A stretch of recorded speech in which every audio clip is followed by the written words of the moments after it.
প্রিয় ছাত্রছাত্রীরা, আজকে আমি তোমাদেরকে এই ভিডিওর মাধ্যমে ক্লাস 11-এর দর্শন যে সাবজেক্ট, সেখানে যে এমসিকিউ প্রশ্নগুলো আছে সেমিস্টার 1-এর জন্য 5 নম্বর অধ্যায় থেকে ন্যায়সম্মত প্রত্যক্ষের লক্ষণ, এই অধ্যায় থেকে যে ইম্পর্টেন্ট প্রশ্নগুলো আছে সেগুলো আমরা আলোচনা করবো এই ভিডিওর মাধ্যমে। 50টা এমসিকিউ এই প্রশ্ন নিয়ে। তো এই চ্যাপ্টারটা দেখো এখান থেকে কত নম্বর আসতে পারে। তো এটা ইউনিট 1-এর মধ্যে আছে ভারতীয় দর্শন, সেটা হলো ন্যায়সম্মত প্রত্যক্ষের লক্ষণ। এই যে 7টা আছে, এই 7টা অধ্যায় থেকে আমাদের টোটাল 24 নম্বর 24টা এমসিকিউ টাইপ থাকবে। তো আমরা অলরেডি 4টে আলোচনা করেছি প্লে লিস্টের মধ্যে, তোমরা এই 4টা পড়ে নেবে। আজকে আমরা 5 নম্বর অধ্যায় আলোচনা করব।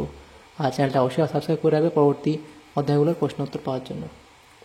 দেখো এখানে প্রথম প্রশ্ন, ন্যায়সূত্র গ্রন্থে কয়টি অধ্যায় আছে? 5টি। ন্যায় দর্শনের আদি গ্রন্থের নাম কি? ন্যায়সূত্র। ন্যায় দর্শনের প্রতিষ্ঠাতা হলেন মহর্ষি গৌতম।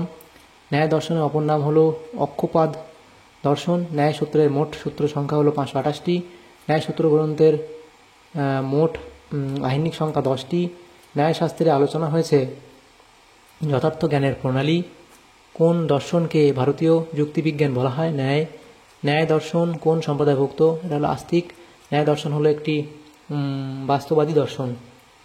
পরের প্রশ্ন, ন্যায় দর্শনের কয়টি তত্ত্বের আলোচনা আছে? 4টি। নব্য ন্যায়ের প্রতিষ্ঠাতা হলেন গঙ্গেশ। নব্য ন্যায় এর সূচনা কার হাত ধরে হয়? গঙ্গেশ উপাধ্যায়। ন্যায়সূত্রের প্রথম ভাষ্য রচনা করেন কে? এটা হলো বাৎসায়ন। উদয়নাচার্য কোন সম্প্রদায়ের দার্শনিক? সেটা হলো প্রাচীন নৈয়ায়িক। জয়ন্ত ভট্ট কোন সম্প্রদায়ের দার্শনিক ছিলেন? প্রাচীন নৈয়ায়িক। ন্যায়কন্দলী এর লেখক হলেন শ্রীধর ভট্ট। বর্ধমান উপাধ্যায় কোন সম্প্রদায়ের দার্শনিক? নব্য নৈয়ায়িক। রঘুনাথ শিরোমণি কোন সম্প্রদায়ের দার্শনিক? এটা হলো নব্য নৈয়ায়িক। গদাধরী টিকা এর রচয়িতা হলেন গদাধর ভট্টাচার্য। ভাষা পরিচ্ছেদ গ্রন্থটি কার লেখা? বিশ্বনাথের লেখা। সিদ্ধান্ত মুক্তাবলী গ্রন্থটি কার লেখা? এটা হলো বিশ্বনাথ। ন্যায় দর্শনের আত্মা হলো স্বীকৃত। তর্ক সংগ্রহ গ্রন্থটি রচনা করেন অন্নং ভট্ট। গুণ কয় প্রকার? 24 প্রকার। জ্ঞান বা বুদ্ধি কার গুণ? আত্মার। ন্যায় দর্শনে জ্ঞাতাকে বলা হয় প্রমাতা, কারণ হলো যা কার্যের নিয়ত পূর্বে থাকে। যথার্থ জ্ঞান লাভের প্রণালী হলো প্রমাণ। প্রমাণের মাধ্যমে পাওয়া জ্ঞানকে বলে প্রমা। বিশেষ কারণ কে বলে? অসাধারণ কারণ। সাধারণ কারণ হলো ঈশ্বর।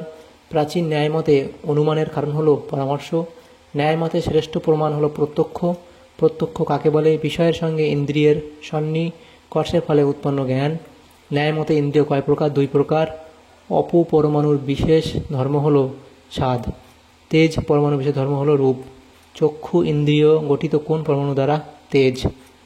আপেল প্রত্যক্ষের জন্য প্রয়োজন সংযোগ সন্নিকর্ষ। ফুলের গন্ধ প্রত্যক্ষে কোন সন্নিকর্ষ হয়? সংযুক্ত সমবায়। রূপত্ব জাতির প্রত্যক্ষে কিরূপ সন্নিকর্ষ হয়? সংযুক্ত সমবেত সমবায়। কোন দার্শনিক সম্প্রদায় 3টি অলৌকিক সন্নিকর্ষ স্বীকার করেন? এটা হলো নৈয়ায়িক। যোগীদের প্রত্যক্ষকে কি বলা হয়? যোজক প্রত্যক্ষ। জ্ঞান লক্ষণ সন্নিকর্ষ কাকে বলে? জ্ঞান যখন সন্নিকর্ষ রূপে প্রত্যক্ষ উৎপন্ন করে। নব্য মতে উপমিতির করণ সাদৃশ্য জ্ঞান। শব্দকে জানা যায় কোন সন্নিকর্ষের দ্বারা? সমবায়। যোজক সন্নিকর্ষ কাকে বলে? যে বিশেষ সন্নিকর্ষের দ্বারা যোগীদের অতি সূক্ষ্ম পদার্থের প্রত্যক্ষ হয়। সর্বশাস্ত্র প্রদীপ কোন দর্শনকে বলা হয়? ন্যায় দর্শনকে। ন্যায় দর্শনকে কোন আস্তিক?